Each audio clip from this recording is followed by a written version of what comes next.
Well, it's the third day of the LCS Lock-In Tournament with coverage brought to you by Alienware. I'm joined right now by Mithy, the new coach for Cloud9, after a nice clean game against Immortals. So, Mithy, you got to be feeling a lot better after those second game, the two games on the tail end of this weekend rather than that first one.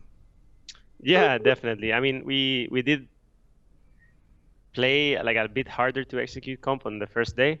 So, and given the jitters and so on, probably not the best decision, but I think we just wanted to come out with everything really that we had, and yeah, first game was tough, but feeling good now. Well, how has it been integrating not only yourself into the team, but also two new players, right? Because this is kind of the interesting challenge for you is not only are you coming into a new team, but then there's two other players that are joining this roster, and there's been a lot that's been said so far about, the differences in Niski versus Perks in terms of what they want from the team, that type of stuff. So how have you been managing all of that? Um, well, well, Rangover is mostly like the one that's been managing most of it. I'd say that I've just been trying to help in whatever way I can and I see fit. Just been doing a lot of research also to try to get the guys up to date with the games that were being played during the off season, sort of like the Masha Cup and Kespa Cup and so on, and getting used to the meta and uh, sort of just easing myself in and easing everyone in. So just introducing myself to all the players and introducing myself to Rangover, to Max, and yeah, just getting to know everyone. It's Well, been good. and that's kind of, I'm glad you raised it because it's a question I think some people have had. It's just, how do the coaches divvy up their responsibilities? So, like, what is yours versus the others, etc. Maybe you can help me understand. So right now, I think Rangover's he's mostly in charge of everything. He's on the day-to-day things. Like he's doing day-to-day things. He's in charge of review. He's in charge of draft and generally in charge of if there's any structural change that has to be made or a meeting that has to be had, then he's obviously in charge of that. And since I have so much more free time because he's doing all that stuff, then I try to focus on more specific things. Like I have maybe 3 more hours to watch 5 more games from another team or another region or something, and then I can give him like a detailed analysis of like what I found or what I think is interesting, or I can tell the players like I thought this was interesting, this is something nice, and that yeah, that basically is what I'm trying to do with my time. And then on top of that, for example, for draft, I can, since I also have some of the experience of like drafting, I can either put myself in the shoes of the opposing team, like try to like predict or understand how they are drafting and sort of like mock draft against him so that he gets some practice, or just like give my opinion on what he's preparing so that he has like one person that he can talk to on a regular basis instead of just like annoying the players all the time, and just sort of presenting an end product to the players, which makes it easier for everyone to not get really like stressed about draft or about another thing that's going on. Yeah. So So then after a match like that, or after any of these three matches that you guys played this weekend, what do you do now? I mean, are you like, I assume you're watching the games and you are potentially talking to Rainover and kind of having these conversations about what went wrong or what went really well, that type of stuff? well, now we have to prepare for our next match and then sort of see who we're gonna play the next day.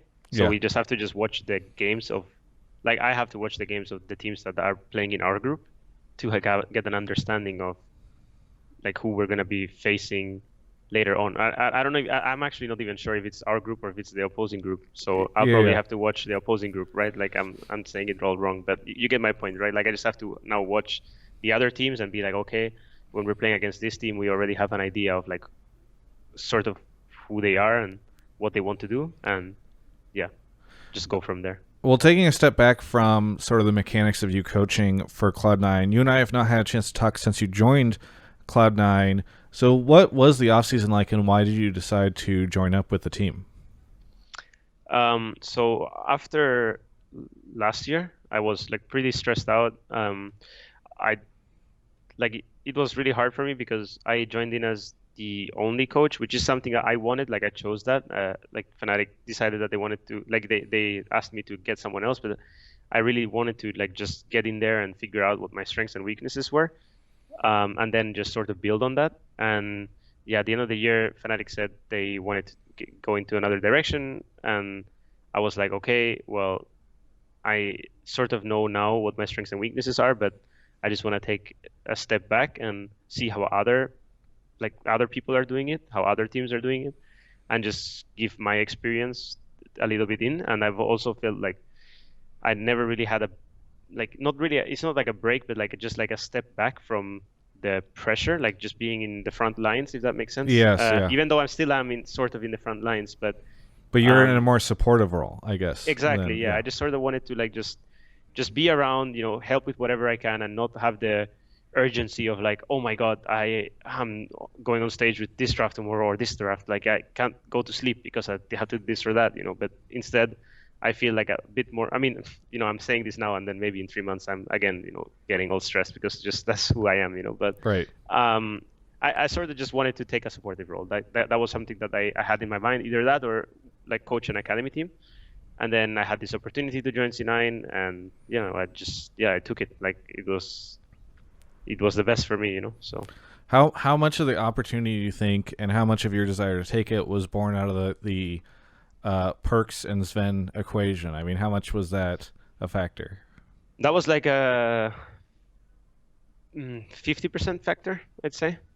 Like I always had this thing for C9 because I feel like they are culturally different to some of the other American teams. Like that's just a feeling I've had for a while.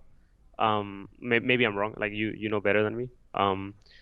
But that was like one thing. Like I always like I had been on with ongoing talks with Jack for like a few years, like through my agents and so on. And then when Perks was like I was set on joining C9, I was like, yeah, this looks good.